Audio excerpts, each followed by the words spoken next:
Here we go. We left off last week. We had covered reactions that produce aldehydes and ketones. Um, I do want to say throughout OChem 2, where we're talking predominantly about chemical reactions, um, things start to get into a groove during the first half of the semester.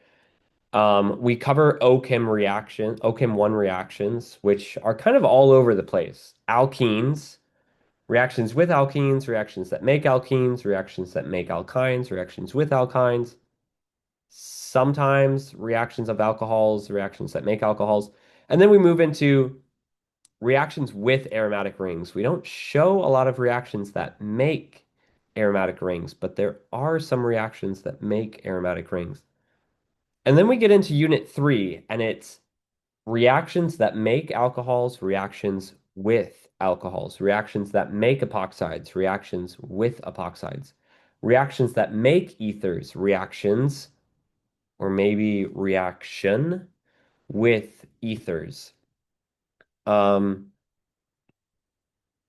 that is going to be a theme throughout the rest of the semester. We're going to be looking at reactions that make these functional groups and reactions with these functional groups. So we started by reviewing all of the different ways that we had already learned on how to make aldehydes and ketones, some of them very similar, some of them completely overlapped, some of them very unique.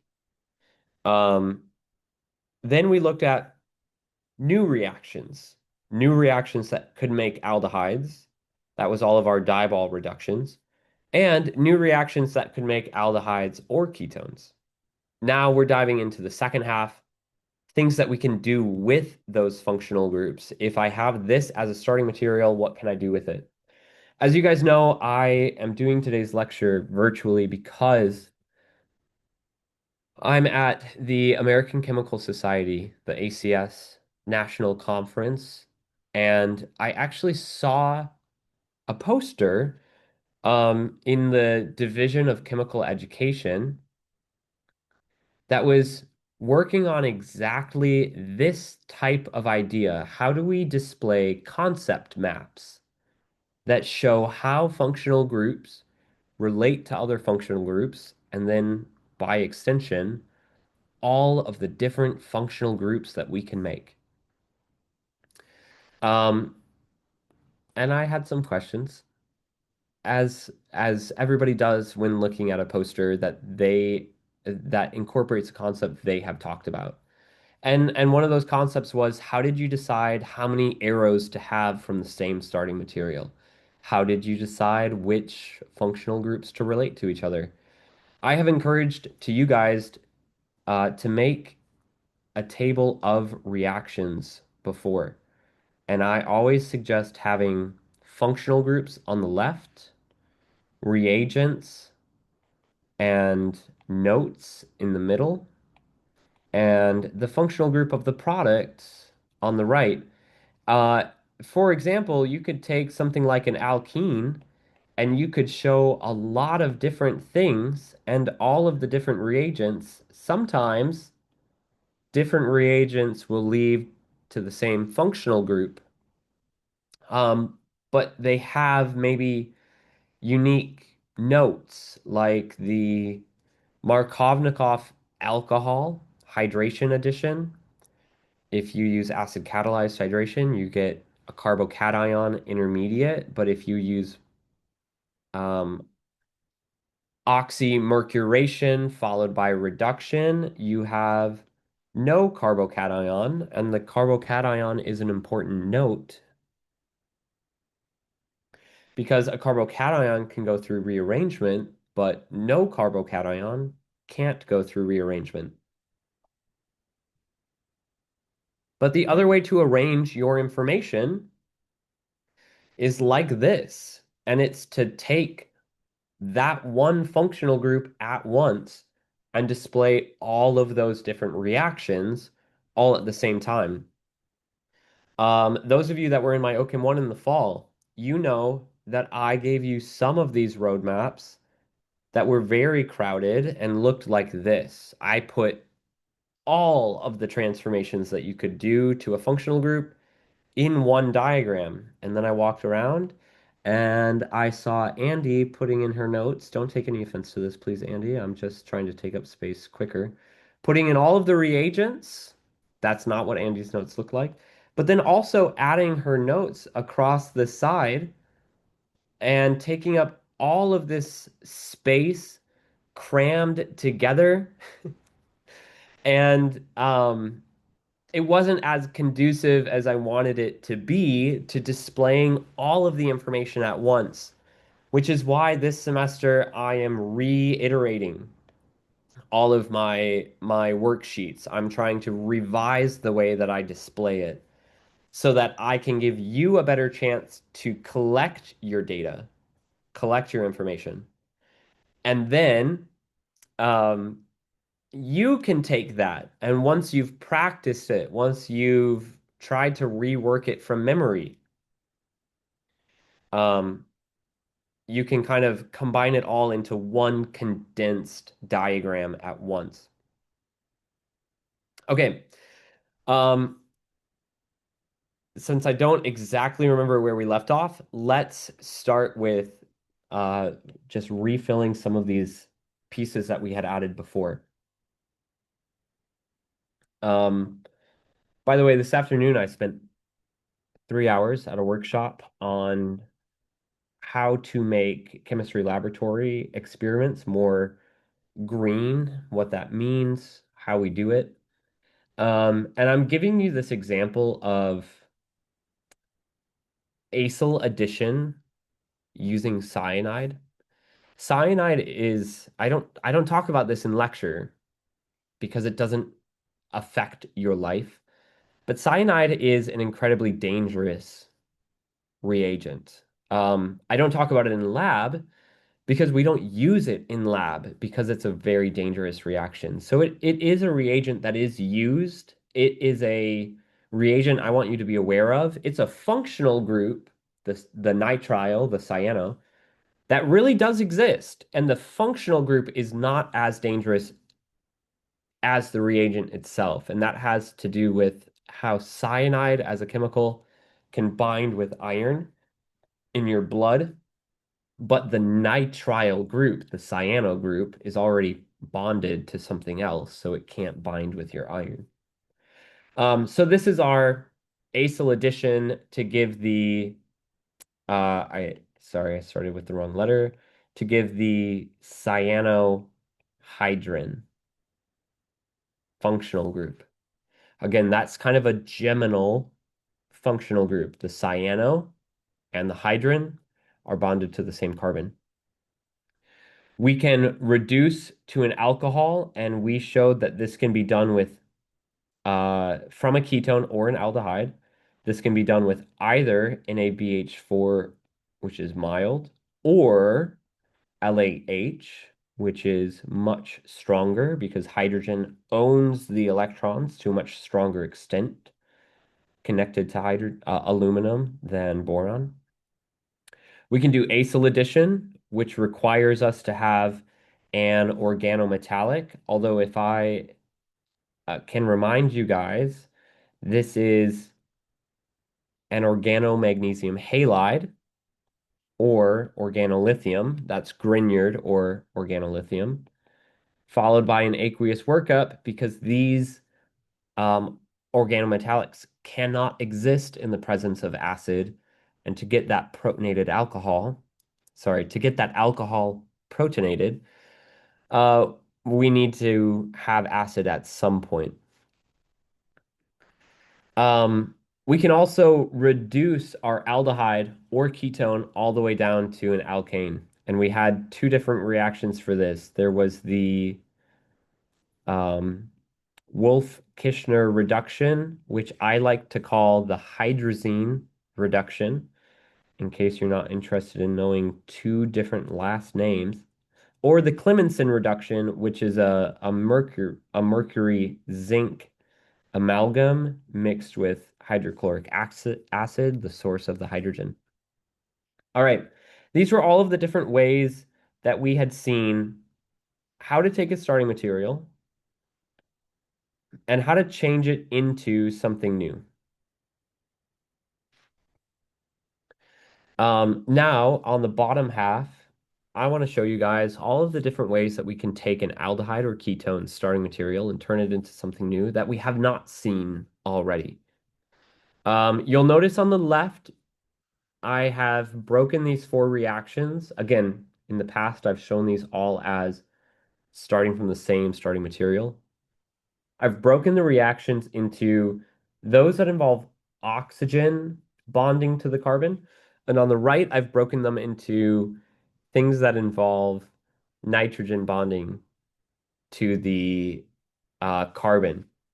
I do want to point out some things that I've learned at this conference, which is one of the reasons why you should give me a little grace with having you guys learn on Zoom, because I learn things by going to this conference.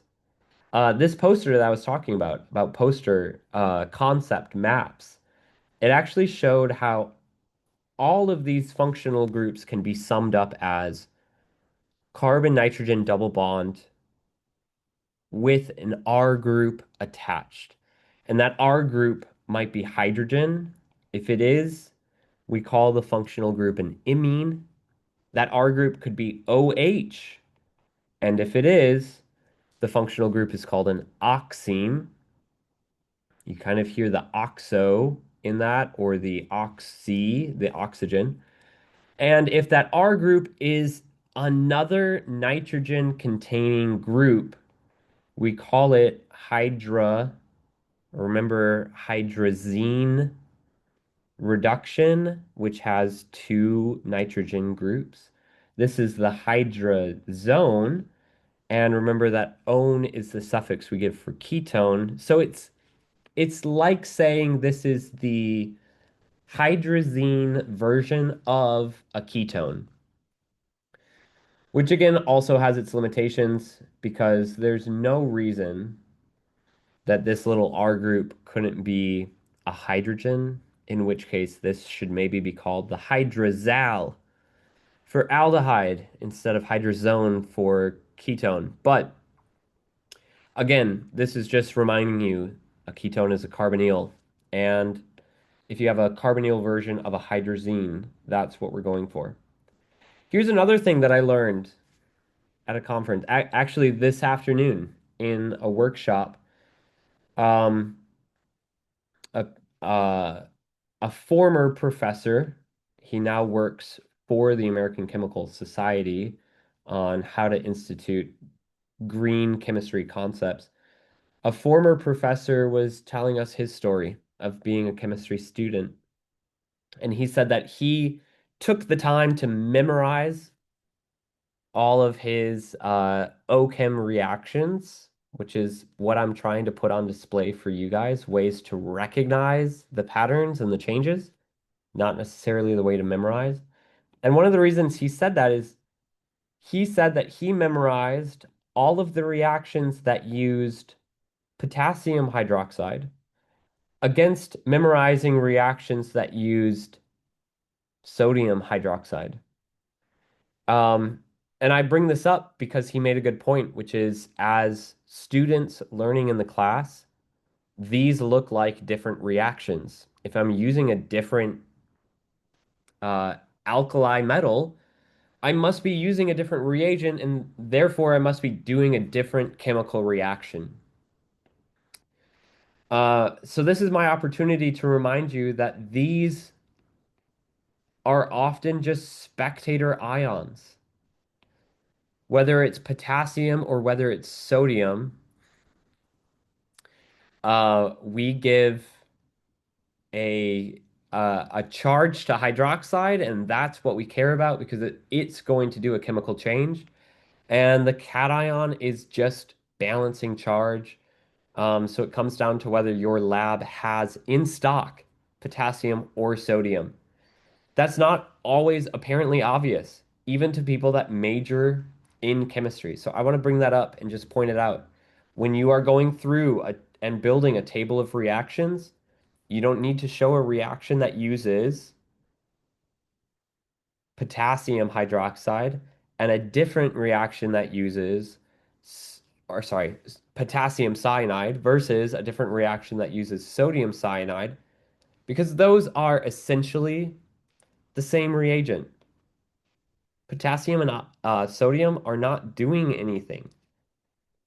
It's only the cyanide that is. Okay, so three of these different nitrogen carbon double bond groups, they all behave very similarly. The only difference is what is bonded to the nitrogen. Uh, we'll move into that in a minute. Um, I also want to bring this up before I clear the screen. Since we're on Zoom, feel free to take a picture, take a screenshot. If I move on, pop it in the chat. I've got my chat open, and I will try to undo enough to get back the annotations that I had. I'm gonna move on, and we'll actually start by looking at reactions that give us these oxygen groups. First, I want to take our aldehyde or ketone.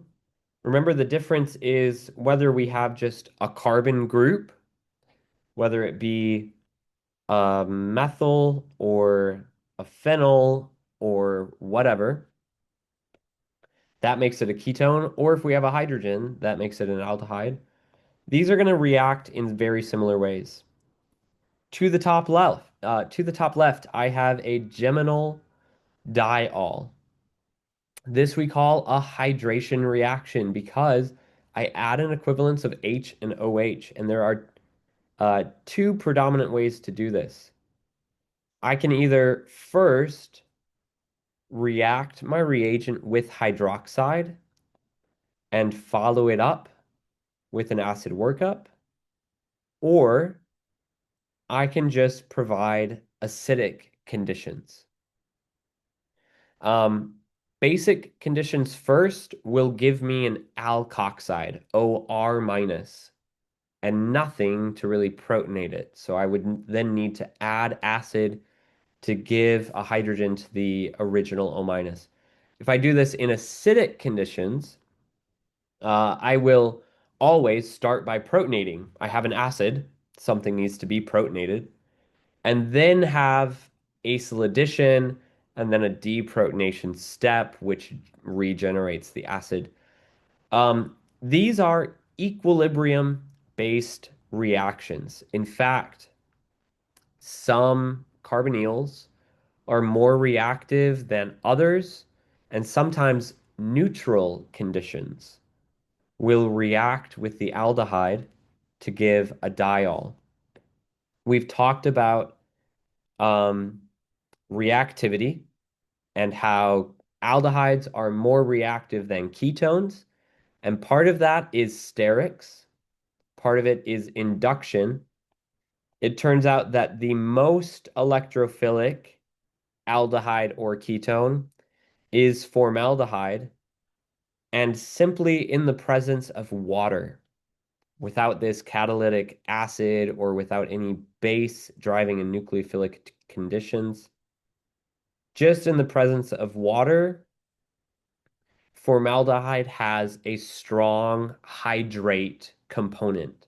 The water will hydrolyze the carbonyl and give us methane diol to a fairly large extent, significant amount of hydration product. Okay, to the bottom left uh,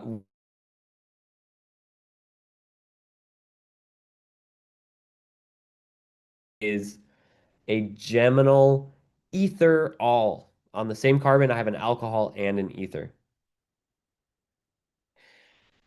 In order to make the hemiacetal, I need an alcohol that can act as a nucleophile.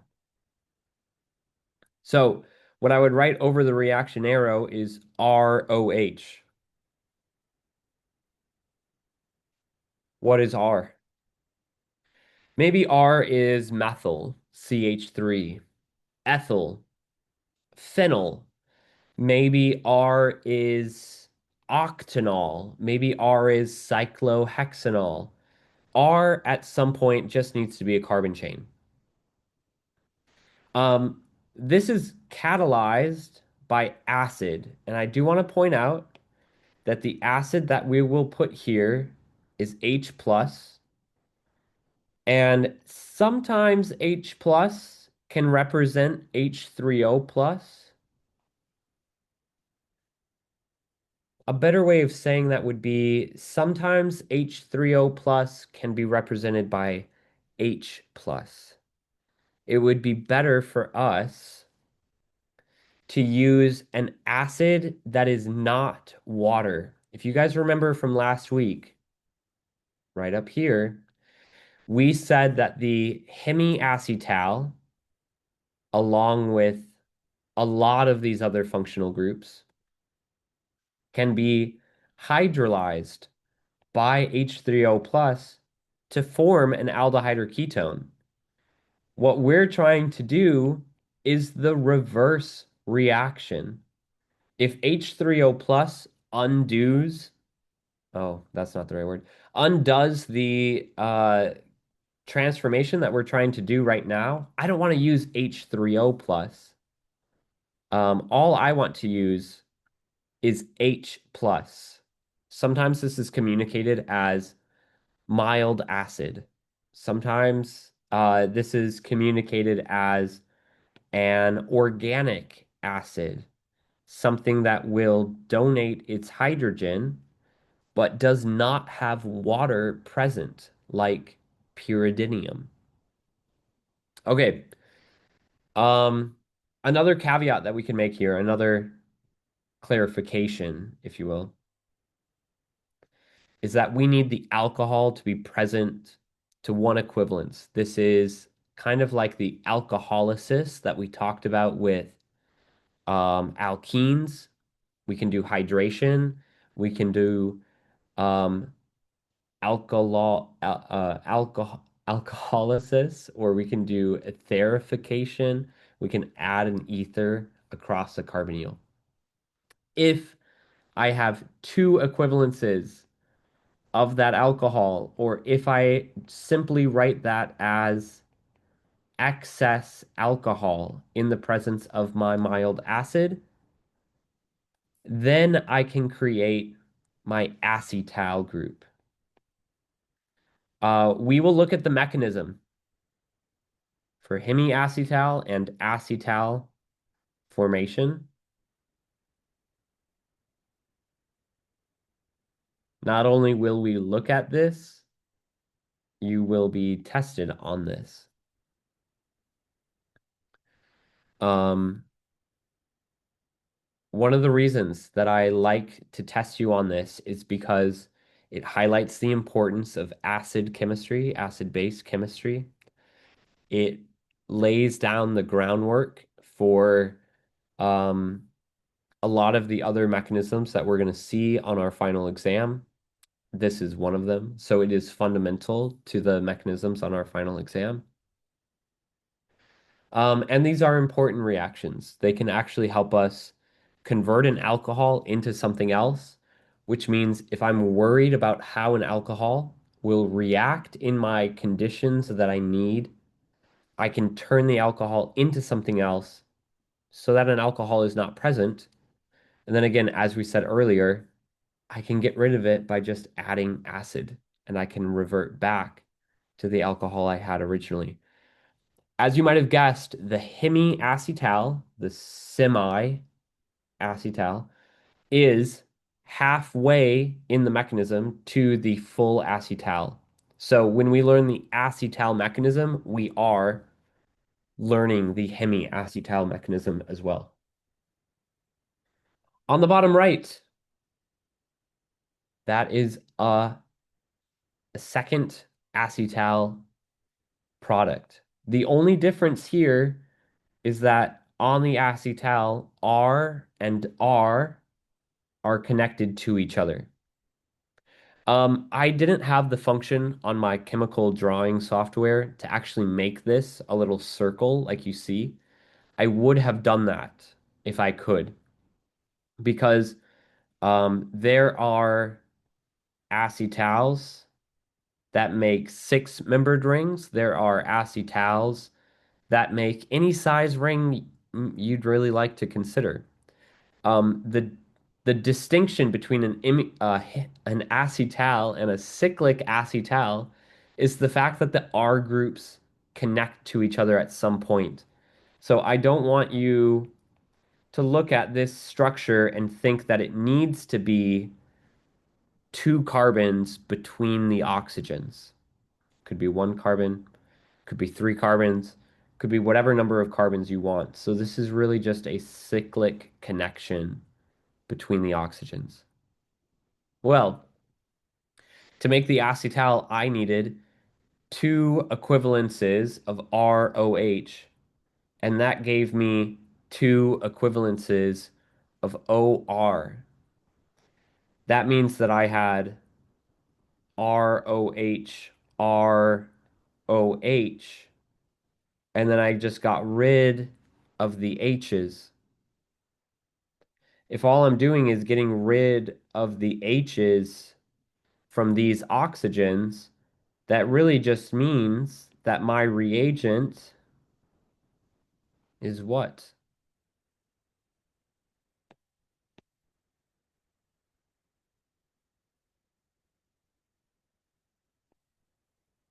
A diol. Lily, to answer your question, yes, the acetal mechanism is one of the mechanisms on your written work for this week. I think also, by the way, this unit has two written works, and that's because you have reactions with aldehydes and ketones, which are the exact same reactions. It just depends on whether you have a hydrogen connected to the carbonyl carbon or carbon group. And you'll have reactions with carboxylic acids and derivatives. To be honest, it's actually just esterification. And I want you to be able to do both of those, but we'll be covering them in separate weeks. So you'll do the aldehyde and ketones mechanism this week. You'll do the esterification next week. So notice how I've connected my oxygens by this little cyclic bridge. For the reaction that I'm showing here, I would need to have two carbons between them. Um, this is ethane 1,2-diol. We could use a reagent, and you will see used the reagent propane 1,3-diol. That will make a six-membered ring acetal. If you go back and do, oh, maybe it's on your written work. I'll check in a minute. If you go back and see my old homework, you will see a reaction that makes an acetal, and it uses a diol ketone structure. So the diol is already present and it does an intramolecular reaction twice with the ketone that is on the molecule. It makes a bicyclic structure. And again, this is a diol. That's what these are, diol, with H plus. I don't want it to be H3O plus because if it is H3O plus, then I might hydrolyze the acetal I just made right back to the ketone. I'm going to clear the screen in a little bit. I'm going to wait for you guys to take a screenshot or a picture or copy down what you're still needing to. And after I take that, after I wipe the screen, I'm going to remind you guys that if you want to show a table of reactions on everything we're learning, you might want to add a component that says certain reactions are easily reversible. For instance, all of these reactions that I've shown here on the left If I make an acetal, I can reverse it by adding more aqueous acid. If I make a hemiacetal, if I make a hydrate, all of these are reversible. I can take the aldehyde or ketone to these functional groups, and I can take these functional groups back. I mentioned earlier that we can use this as a protection of alcohols. For instance, I cannot have alcohols in the presence of Grignards. So I turn an alcohol into an acetal. Then I run a reaction with a Grignard. And then I add acid and I hydrolyze the acetal back to an aldehyde. Or excuse me, I hydrolyze it back into an alcohol. In which case my aldehyde or my ketone is really just acting as part of the protecting group. We'll talk about that in an upcoming reaction. All right, to the right, I can make an imine to the top left if I react ammonia with mild acid and my aldehyde or ketone. Again, a reminder, the imine was one of the several reagents that is hydrolyzed back to the carbonyl. So to make an imine, I need NH3 plus, NH3, excuse me, NH3 and H plus. All right, sorry, I'm a little concerned because I'm following along on my iPad to make these drawings, and my iPad is frozen. Anybody want to tell me if it looks like my screen is frozen? Oh, my iPad is reconnecting. Are you guys still here? This is the beauty of relying on Wi-Fi connection. Peyton says everything looks good, so it must just be my iPad. Okay. Um, my iPad is struggling, so let me ask you this while I try to get it back in. What is the byproduct of ammonia with a catalytic H plus forming the imine? Can you pop into the chat what you think the byproduct is of this reaction?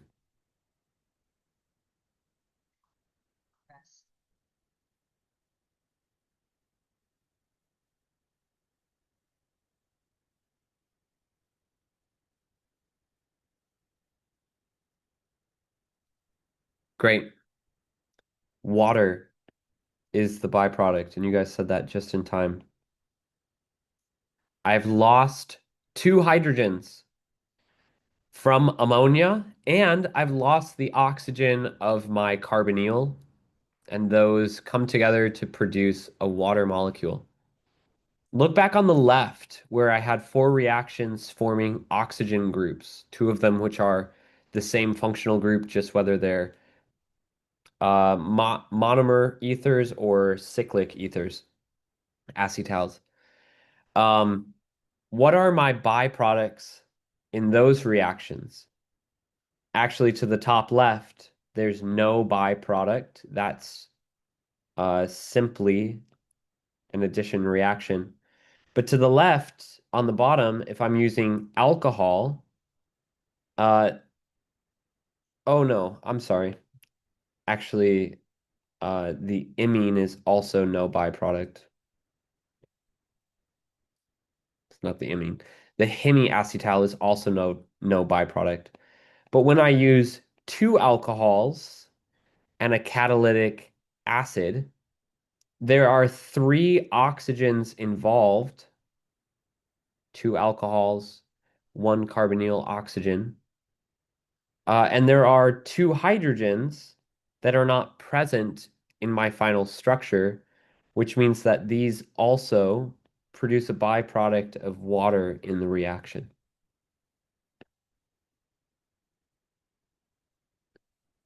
A byproduct of water is necessary for the production of the imine. I need to be able to remove two hydrogens from the trivalent nitrogen, the nitrogen bonded to three groups. I need to remove the oxygen from the carbonyl, so I need to be able to produce a molecule of water. Something similar stays true if I instead don't want the imine to be NH, but want it to be NCH3 or N-ethyl or N-isopropyl or N-phenyl or N whatever.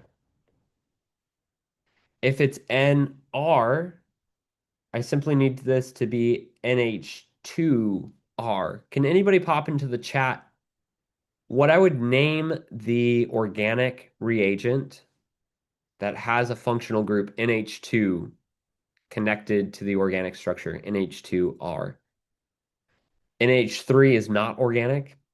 NH3 is ammonia, but the organic functional group NH2R would be described as what?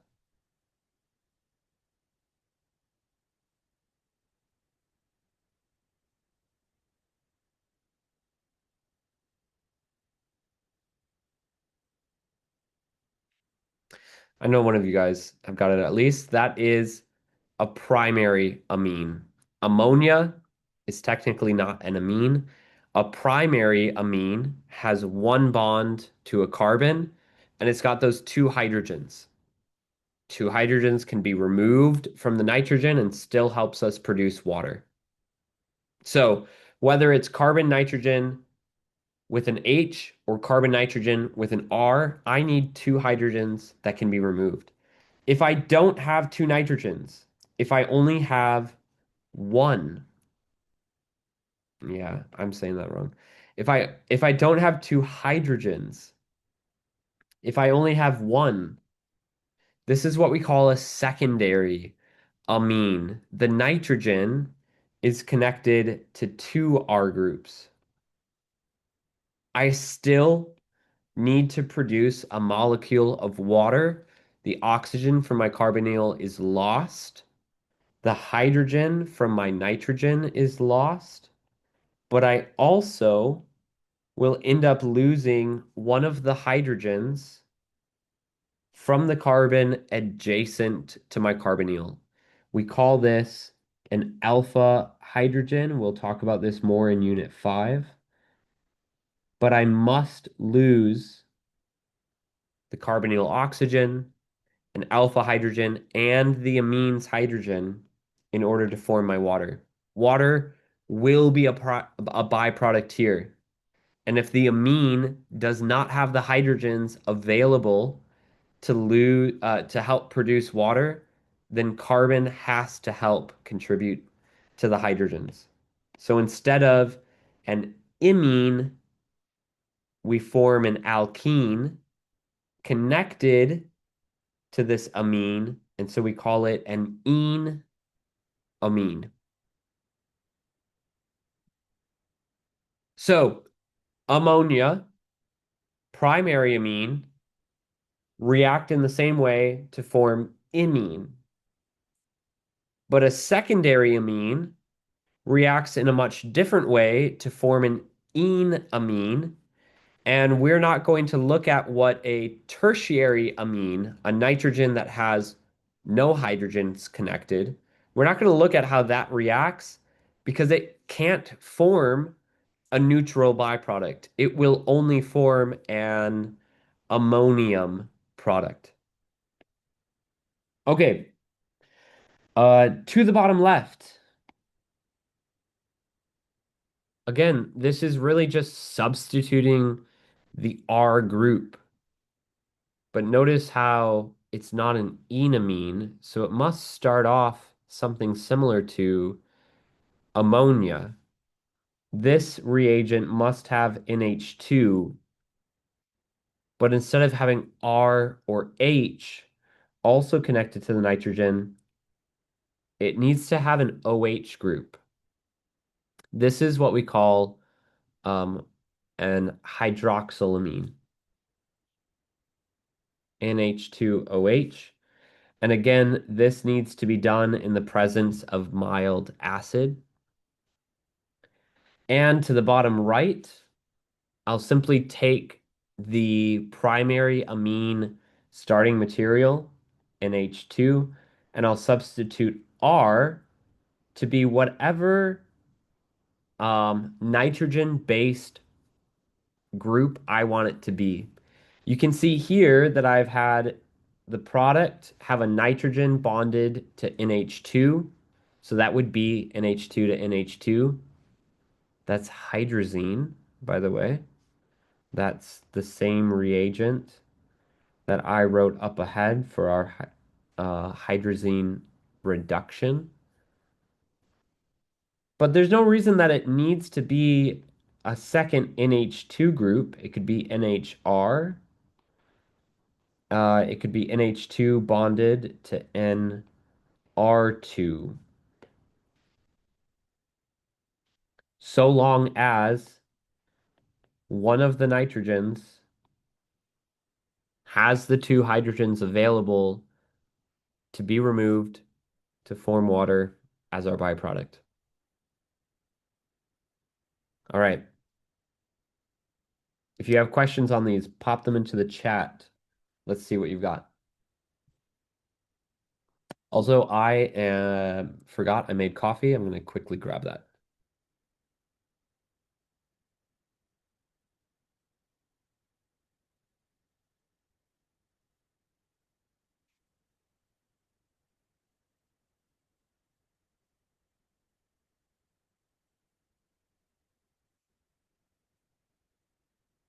Because it has been a long week. All right. I see no questions. If you're still formulating it, pop it in. I'm going to move on to our last couple of reactions down here. Starting with the bottom. I showed you guys last week. Oh, here's our question. Do these both have H2O as a byproduct as well? And are all of these reactions reversible? Yes, so remember that on the bottom here, all 8 of these, well, there's 8, aren't there?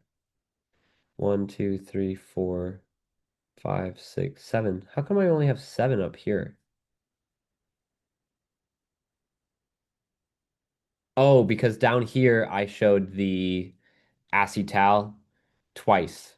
I showed it as an acetal. Imagine that we used methanol to form an acetal, so I form a geminal dimethoxy carbon versus the cyclic acetal where I had to use ethane 1,2-diol.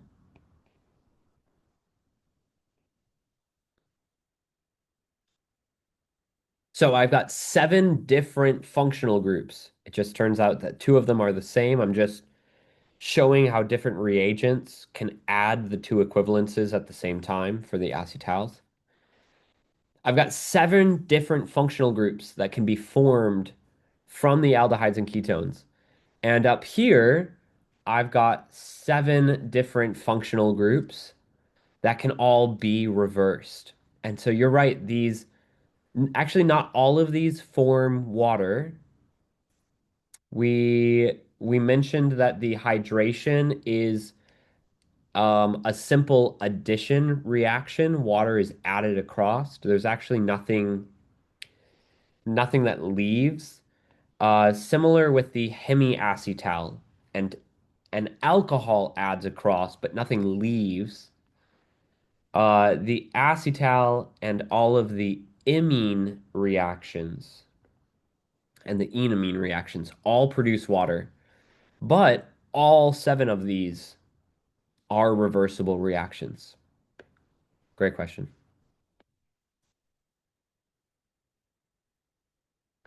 Last week, I introduced to you guys this new reagent, Dibol. We saw that Dibol is diisobutyl aluminum hydride. So it is a strong reducing agent. Hydrogen will take the electrons from aluminum and it will attack anything. But it is a limited reducing agent as opposed to LAH, lithium aluminum hydride, which can do the same thing that diball can do times 4. Yes, Haley, I will classify these 7 reagents or these 7 reactions again as hydrolysis. Is that what you meant? Hydrolysis simply means reacts with water, a reaction with water.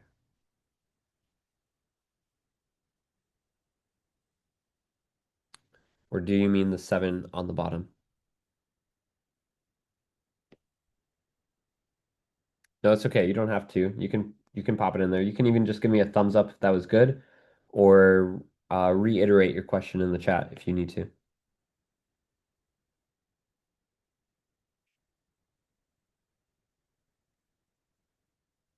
So, lithium aluminum hydride, strong reducing agent. Diball, the same strength with only one hydrogen to produce.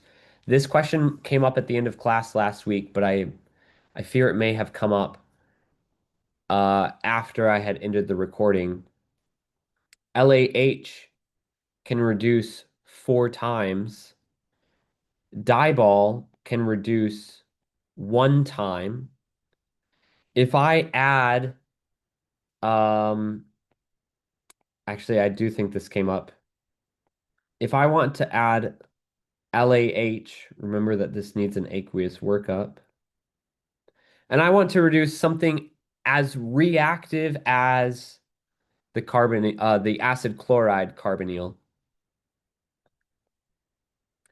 I need to add 2 hydrogens that were not there originally and then protonate, which means lithium aluminum hydride is required to add 2. Well, thank God, it can add 4, but I need it to add 2. So even if I add a stoichiometric amount, 1 to 1, 1 mole of acid chloride to 1 mole of LAH, LAH is still in excess because it has twice as many hydrogens as I need. That's true for the carboxylic acid. It's true for the ester. It's true for the acid anhydride. Um, for the aldehyde and ketone reduction, LAH is 4 times as much as what I need. If I wanted, we also talked about this. If I wanted to take the acid chloride and I wanted to stop it at the first reduction, I would want to add just 1 hydrogen. But the aldehyde will react with LAH and whatever is left of LAH, which means the aldehyde gets reduced further to the alcohol. So if I don't want to reduce the aldehyde, then I can't use LAH, which goes through the aldehyde. I need to use diball, and I need to limit this to a 1 to 1 stoichiometric amount. All right, I'm gonna come back up because the question got reiterated. With methanol reactions that I made, is the cyclic product and the diol reaction and the methanol reaction the same reaction? Yes. I'm gonna explain that in a second.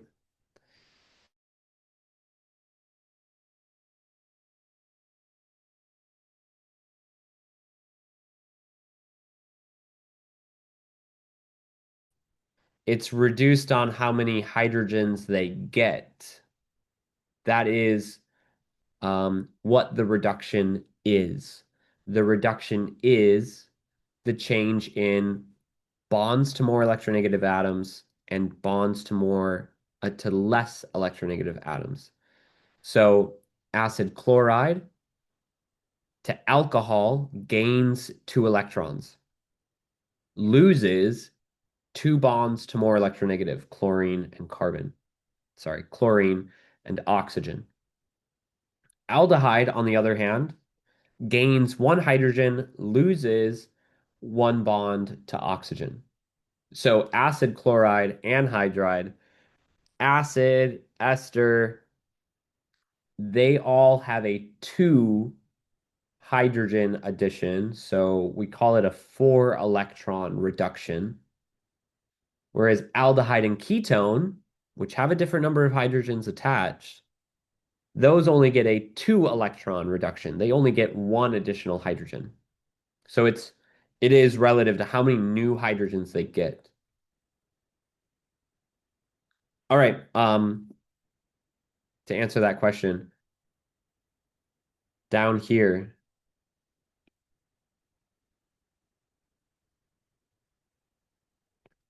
these are the same reaction. In the same way that these are the same reaction. With the oxygen groups, this is like adding 2 equivalences of methanol, 2 equivalences of ethanol, 2 equivalences of isopropanol, 2 equivalences of phenol, versus adding 2 equivalences where the carbons are bonded to each other. 1,2-ethanol, 1,2 uh, dihydroxyphenol. Do you guys remember I tell you to memorize your functional groups? Not because I want you to be able to recognize carbon chains, but because I want you to recognize bonding patterns. You can do whatever change you want to the carbon chain, but you need to be able to recognize the bonding patterns. So notice that change I've made here. I've added, well, this is called oh no, now I'll get it wrong. A chalcone, a 1,2 dihydroxy benzene is, I think, called a chalcone. And I've used now that chalcone as a derivative to get my acetal because the acetal, whether it's on top or whether it's on bottom, is a geminal diether.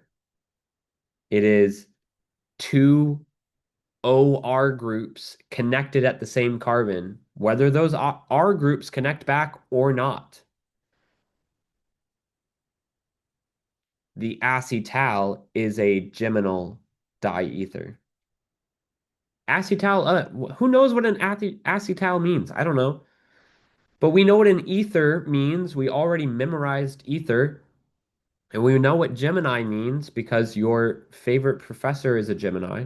So the geminal diether is the acetal. I just give that to you as a way to connect this new name that you need to memorize, acetal, to a name you've already memorized and a bonding pattern you've already memorized and a terminology, a regional chemistry name you've already memorized, geminal.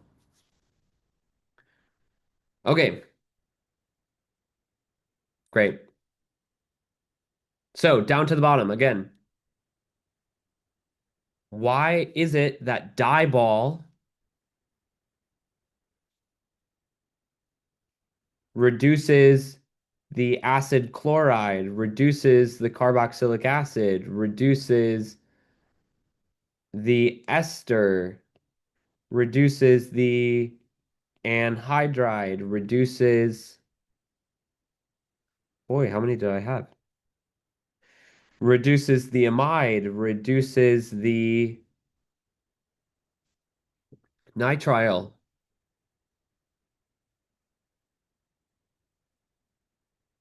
and it doesn't reduce the aldehyde and it doesn't reduce the ketone. Don't forget that these, the acid halide and the acid anhydride, those were more reactive, more willing to accept electrons, more willing to be reduced than the aldehyde and ketone. All of the others were less reactive, and yet those will be reduced by Dibol, but the aldehyde and the ketone won't? No, they will.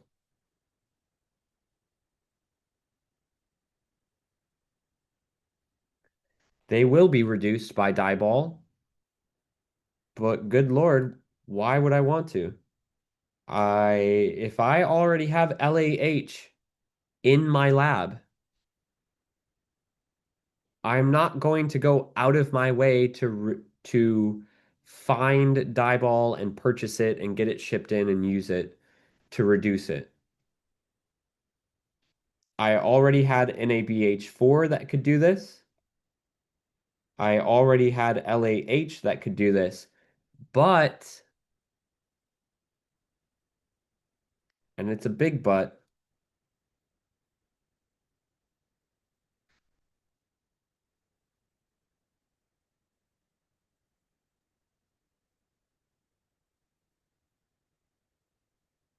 if I try to use Dibol to reduce my carboxylic acid to an aldehyde, and I just add the one equivalence. I don't want excess Dibol because I don't want to excessively reduce my carboxylic acid to an alcohol, but my carboxylic acid is on the same molecule as an aldehyde. Which of them gets reduced first? Which of them is more likely to be attacked? Think of them as magnets. Which of them is a stronger magnet to that H minus? Where is the H minus going to attack? Will it attack where I want it to? Carboxylic acid? Or will it attack where I'm not interested at the partial positive? At the aldehyde. It attacks the more electrophilic position. So I wanted to bring this up that I show you the relevance of Dibol to limit the reduction. Don't add as many hydrogens as possible, add just one.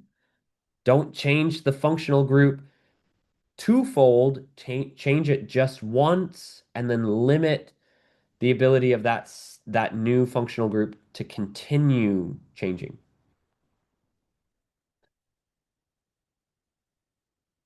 So I do want to pose this question to you, which is, what could I do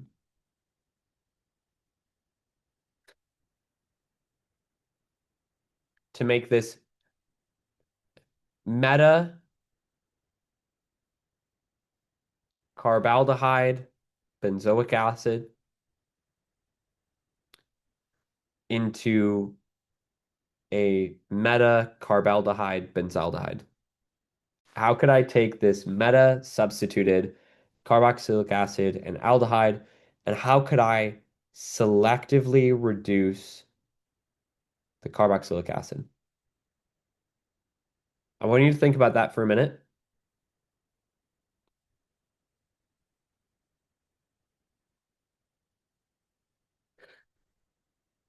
I want you to think about why I left so much space on the page.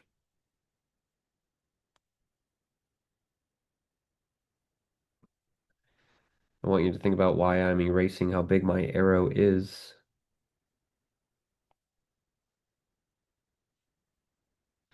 and adding a second one. There's no one way to do that. There's no way to do this in one step, rather. If I'm worried about how big the partial positive is on aldehyde, but I want to react at the carboxylic acid, okay, I'll react at the aldehyde and I'll do something reversible. I'll do something that no longer makes the aldehyde an aldehyde so that I can take advantage of the chemistry at the carboxylic acid and then I'll reverse what I did at the aldehyde.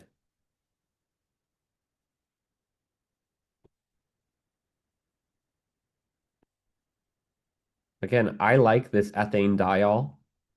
I just like my cyclic acetal.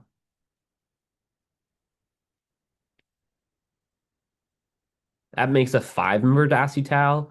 1,3 propane diol makes a six-membered acetal. I like them both, but what? How am I supposed to be able to predict that my acetal forms on the aldehyde and not the carboxylic acid for the same reason that I can predict that my dibol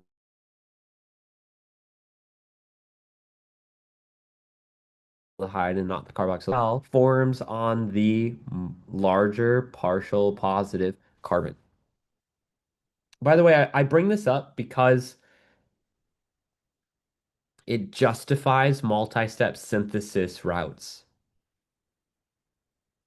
Sometimes we will use this as a protecting group. I need to protect my aldehyde from reduction, so I get rid of the aldehyde by taking advantage of its higher reactivity. Then the only thing that can be reduced is the carboxylic acid. The aldehyde no longer exists. Sorry, does that look like an 11? The aldehyde no longer exists. It's an acetal. And when I add something like dibol in, it goes directly to the carboxylic acid. And what happens when I add H3O plus? H3O plus hydrolyzes an acetal. It takes an acetal back to an aldehyde. You could, and some I try to avoid this because it's confusing.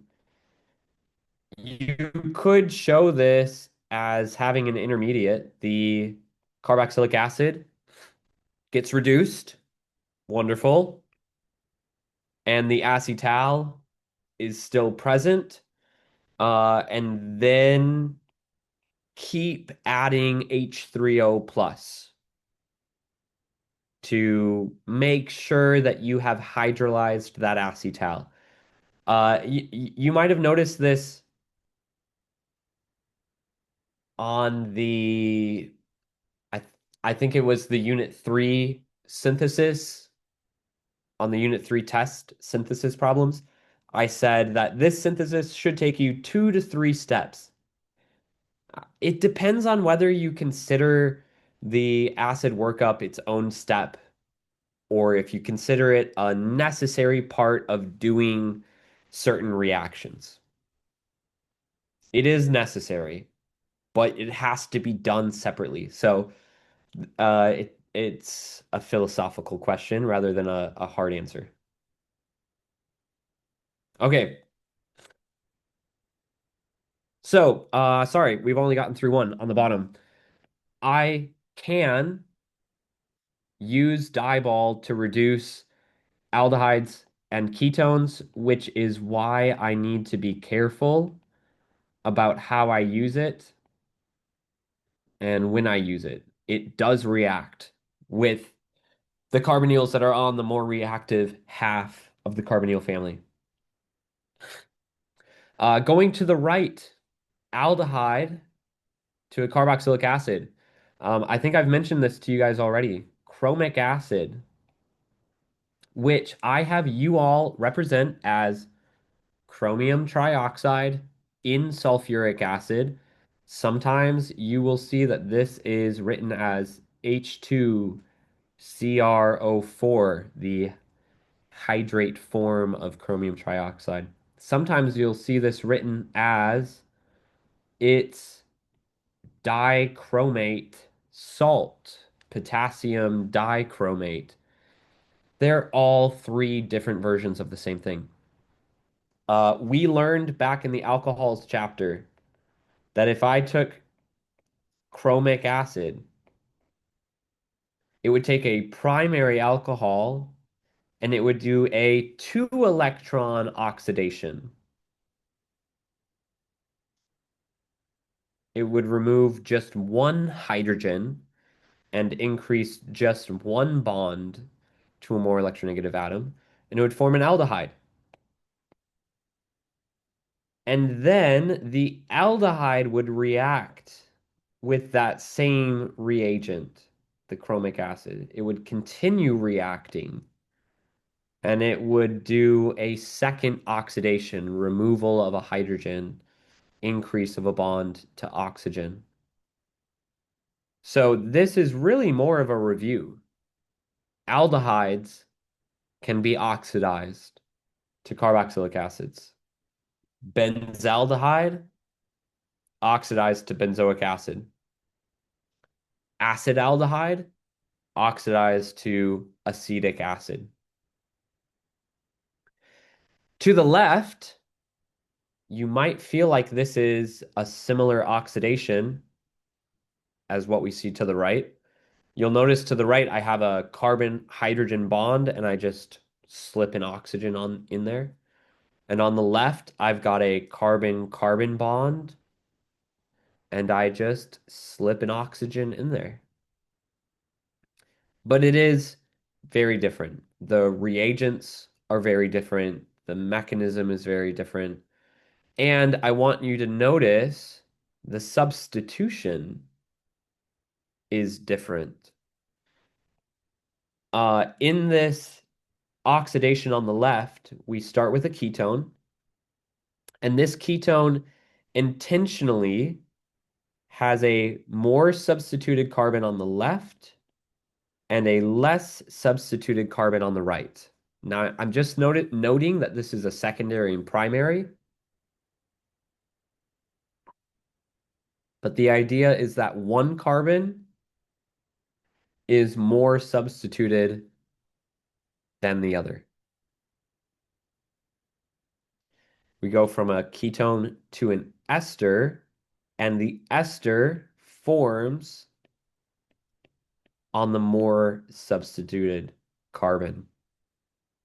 The reagent that we use, I don't know. I feel like when I learned this, I was like, oh, it can do multiple things.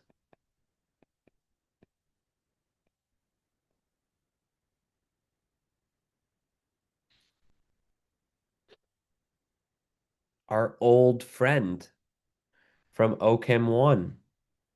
I want to let it sink in for a minute before I give you the name that you know it by. Think about the relationship between the two groups. Think about the name of the two groups. Think about the name of the OO bond. Those groups are meta related. There's a chlorine. This is a peroxide OO bond. And I have a peroxybenzoic acid. MCPBA, which we have used to make epoxides in the past, which again is an oxidation. MCPBA can be used here to take a ketone into an ester.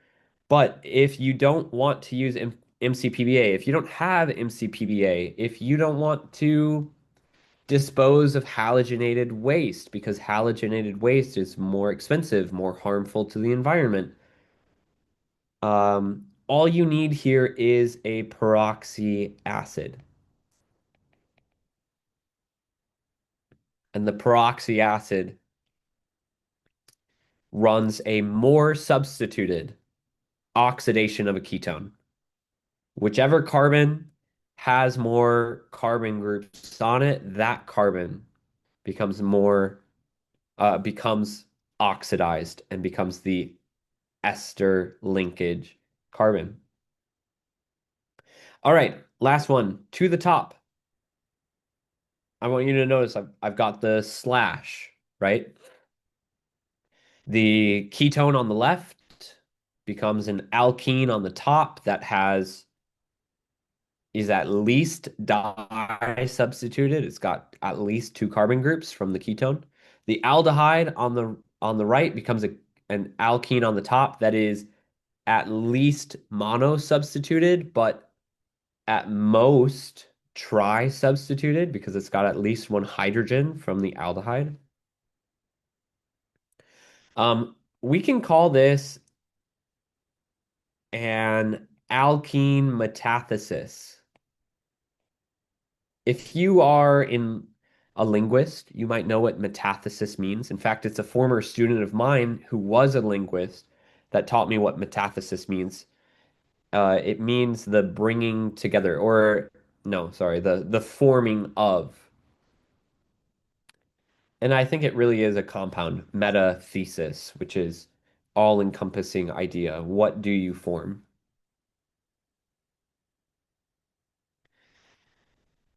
But of course, we don't call it that. This is called the Wittig reaction, spelt Wittig, pronounced Wittig, because it's a German reaction. And if you don't know, Germans were very influential in chemistry. I actually was just reading a book recently, The Devil's Element, about phosphorus, and it talks about how the Haber-Bosch process, which is a way of making ammonia from elemental nitrogen and elemental hydrogen into an H2 react to form NH3, which is the only reason that all of us are alive today, the only reason that we have the ability to fertilize the ground to grow enough food to feed all of humanity. The Haber-Bosch process was in part developed by a German Nazi who killed millions of people using chemical reactions. Anyways, the Germans really laid a lot of groundwork for chemistry. On that note, the Wittig reaction uses a reagent that is called the Ylid. That's YL, Ylid. And the Ylid reagent is a carbon double bonded to a triphenyl phosphine.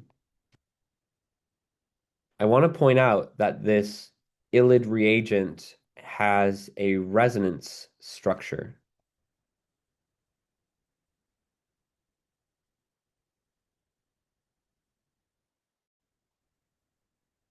I want you to think for a minute about how the pi bond might move between carbon and phosphorus.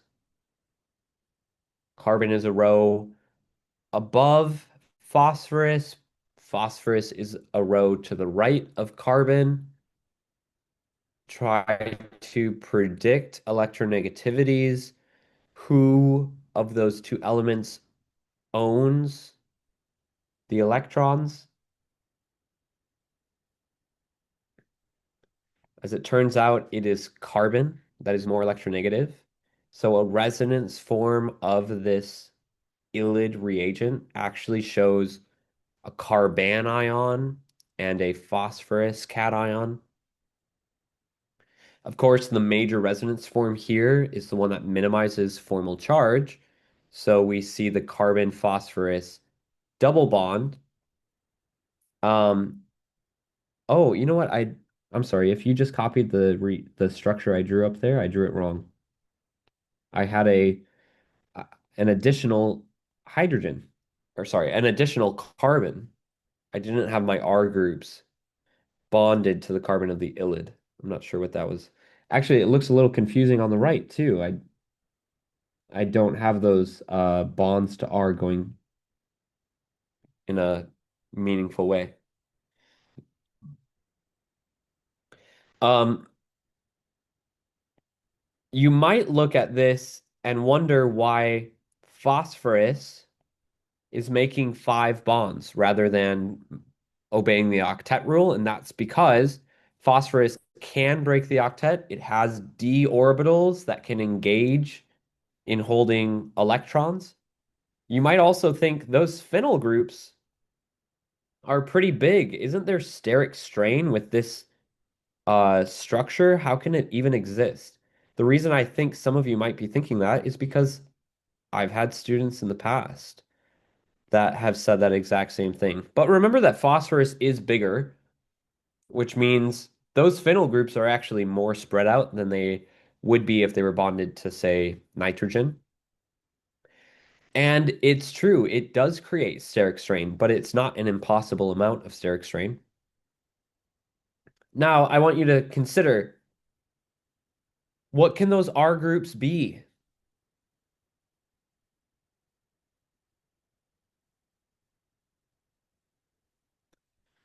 Those R groups could be two hydrogens,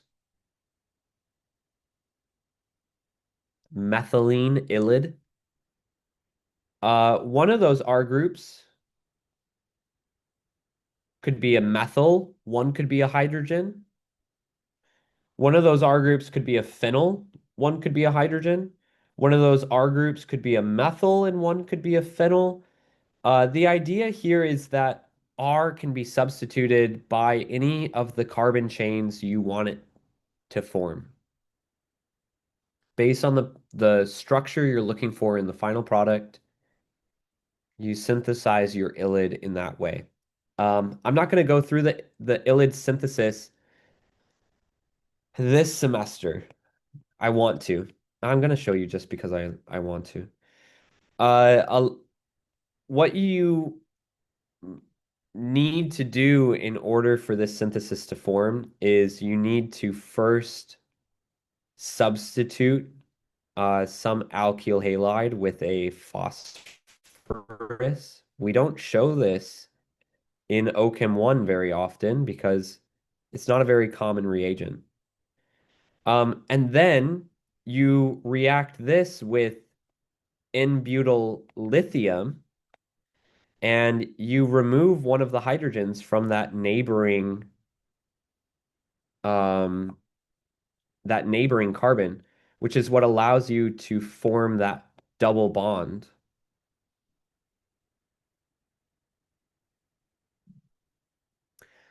Which is what allows you, sorry, my phone is ringing and I need to get back into this. This is what allows you to form that double bond between the phosphorus and the carbon. And why does N-butyllithium do this elimination? Because N-butyllithium is such an aggressive base.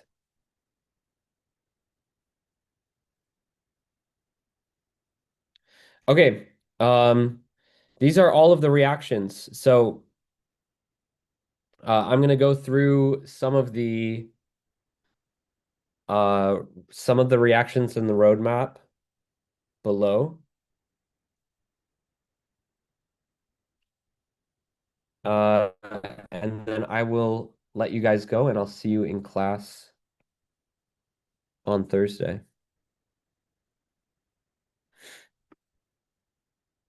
Um, if somebody has a preference for a reaction they want to see down here, let me know. I do want to point out that these reactions span the whole semester. I am trying to keep things cumulative. I don't want you to forget things.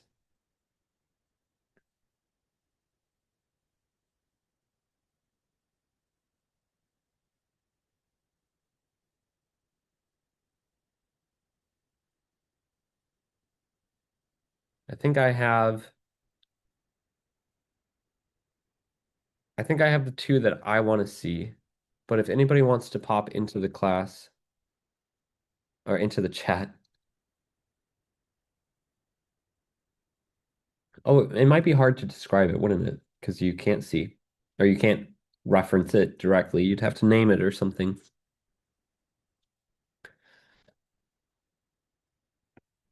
Tell me if you're not happy with these two.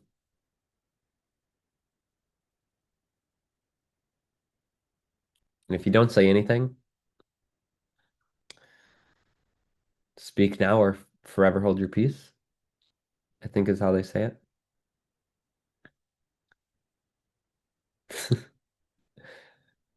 Okay, here's my framework for the top right. Wow, that's a terrible start. Benzoic acid into benzaldehyde.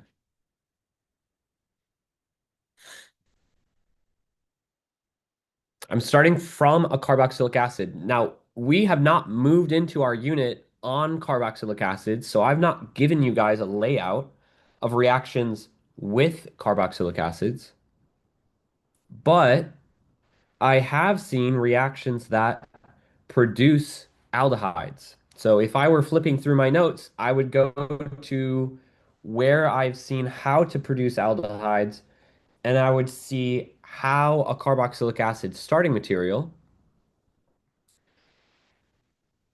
reacts with a specific reagent to form an aldehyde. Diol. Carboxylic acid, I know. You would have had to take your notes. Carboxylic acid is one of our many functional groups that can be reduced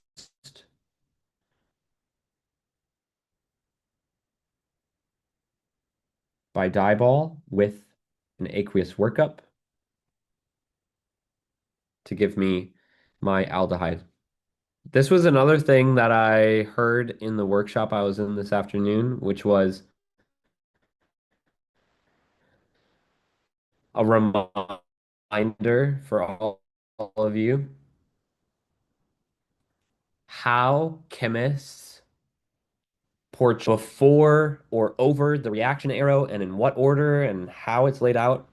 A lot of times it's guided by where they're publishing and the rules of the paper, the journal, the magazine that is willing to accept their research, how they want it to be portrayed.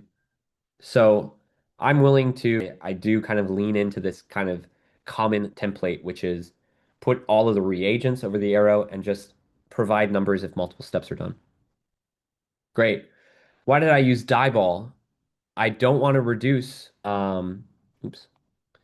If I wanted to make benzyl alcohol, I would use something like LAH so that I could get two equivalences of hydrogen, and then I would do my aqueous workup.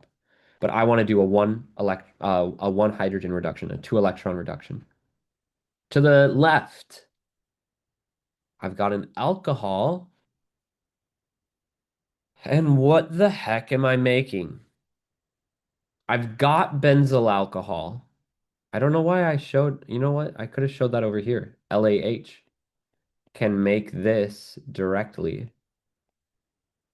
from my benzoic acid. Um, I've got benzyl alcohol. I'm looking at my product that I make here and I am lost. I don't recognize it. An ether? Well, not just an ether. I guess I've got two ethers. And those ethers aren't vicinal. They're not attached to two separate carbons. The ethers are actually sharing a carbon, so it is a a geminal diether. Now recognize that that is what we called an acetal. And we've learned how to make acetals. So I take the acet acetal synthesis that I've learned how to make, and that is to take two equivalences of alcohol, whether attached to the same carbon chain or separate, two equivalences of alcohol, and react with an aldehyde or ketone. In this case, I must have my alcohol, so I will need two equivalences. Those two equivalences are not written. They'll have to be assumed, or I can add it in here by saying 2x.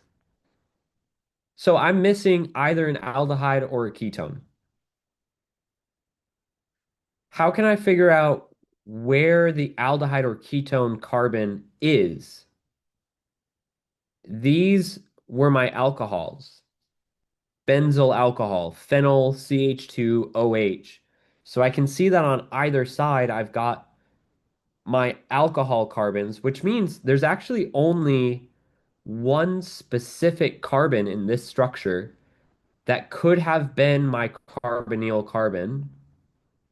And the other things that are bonded to it are just hydrogens. Formaldehyde, methanal, whichever name you want to use, common or systematic. Methanal, formaldehyde. Now I want to show you something that a lot of my students will give me.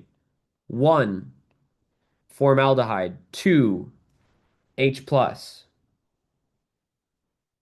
And I turn around and I grade this on the exam and I say minus 1/2 point because this is not the best way to get this final product. It's not the way that I expect you to write the reagents. It actually might work, but it tells me that you don't really understand what H plus is doing here. This is not the same as having first and second with a reducing agent and then an aqueous workup. H plus here is a catalyst. The only reason that I get my acetal is because I'm adding my alcohol, my carbonyl, and not aqueous based acid, but organic base or mild acid at once with my alcohol and my carbonyl. This is my catalyst. I can't add it separate. It's got to be added at the same time. And this is part of that understanding of what is really going on that I am trying to work with you guys to recognize. There is a role for these reactions, a role for these reagents in these reactions. I think we've only got 7 minutes left, so I really don't want to dive into the mechanisms. We are going to pick up with mechanisms on Thursday in person. We won't be on Zoom. Less up.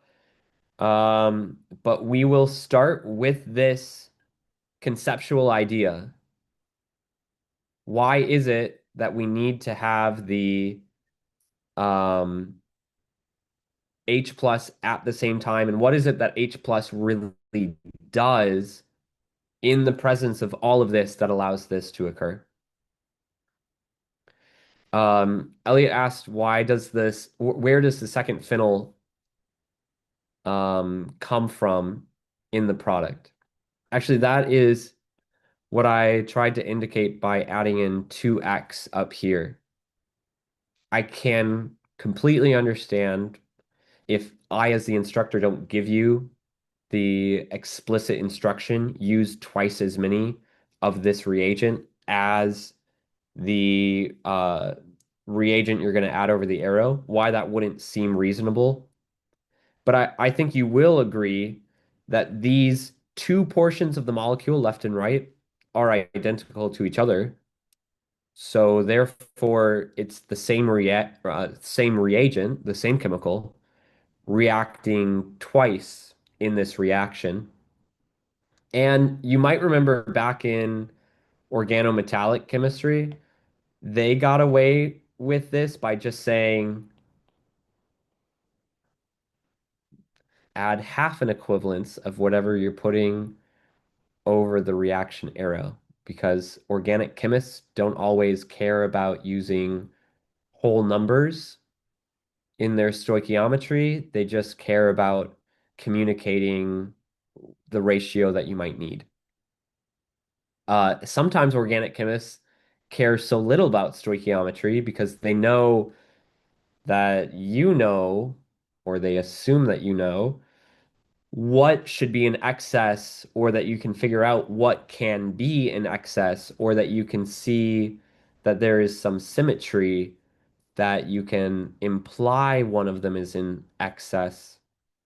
Uh, but I will say in general, especially in roadmaps, I do my best to communicate what is being present twice to give you that leg up on predicting what then might be necessary to react with it. Did that answer your question? Great. Now I want to point out you can't say both 2x and zero point 0.5 because now that is a ratio of 1 to 4, so it's one or the other, or neither, which is crazy that neither zero point 0.5 or 2x is actually better or at least more common than saying both. No, actually, you know what? Saying both would be fine because that really just says that this is a 1 to 4, and this is the one that needs to be in excess anyways. Anyways, I digress, and you know I could talk until we meet again on Thursday. So I will leave it at that until we meet again on Thursday. Please work on this roadmap. Use your notes to try and apply reagents to the changes in functional groups you see. My recommendation to you is not to memorize these things, but to be familiar with them. And one way to do that is to uh,